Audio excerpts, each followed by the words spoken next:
Welcome to 99 TV cinema. సెలబ్రిటీల జీవితాల్లో వెలుగులు ఎంతుంటాయో అంతే వదంతులు కూడా ఉంటాయని ఇప్పుడు స్పష్టంగా కనిపిస్తోంది. ఒకప్పుడు ఎన్నో కష్టాలు పడుతూ పైకొచ్చిన వారు ఇప్పుడు పేరు ప్రఖ్యాతి వచ్చిన తర్వాత వదంతుల భారాన్ని కూడా మోయాల్సి వస్తుంది. ముఖ్యంగా సినీ నటీమణులు ఈ సమస్యను ఎక్కువగా ఎదుర్కొంటున్నారు. అనుష్క పరిస్థితి కూడా ఇలాగే ఉంది. బెంగళూరుకు చెందిన ఈ నటి తన కెరీర్లో అగ్రస్థాయికి చేరుకుంది.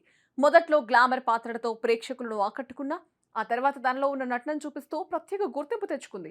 ముఖ్యంగా 'అరుంధతి' సినిమాలో ఆమె చేసిన పాత్ర ఆమె కెరీర్‌ను మరో స్థాయికి తీసుకెళ్లింది. ఆ తర్వాత వచ్చిన 'సైజ్ జీరో' సినిమా కోసం ఆమె భారీగా బరువు పెరిగింది. ఆ పాత్ర కోసం చేసిన ప్రయత్నం ప్రశంసలు అందుకున్న తర్వాత బరువు తగ్గడంలో ఇబ్బందులు ఎదురయ్యాయి. దీంతో ఆమెకు అవకాశాలు కూడా కొంతవరకు తగ్గాయి.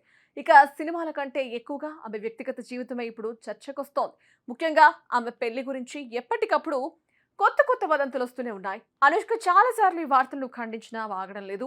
ఆమె వయసు గురించి మాట్లాడడంపై కూడా ఆమె అసహనం వ్యక్తం చేసింది. ఇటీవల మరోసారి ఆమె పెళ్లి జరిగిందని, నిశ్చితార్థం అయిందని సోషల్ మీడియాలో ప్రచారం మొదలైంది. ఒక వ్యక్తి చేతిని పట్టుకుని నడుస్తున్న ఫోటోను చూపిస్తూ ట్రోలింగ్ చేశారు. కానీ ఆ ఫోటో కొత్తది కాదు. 2016లో జరిగిన ఒక ఫ్యాషన్ ఈవెంట్ కు సంబంధించింది.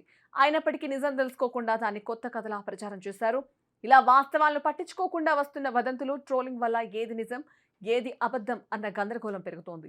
సెలబ్రిటీలకు పేరెంత వరమో వదంతులు అంత భారంగా మారుతున్నాయని కూడా ఈ పరిస్థితి స్పష్టం చేస్తోంది.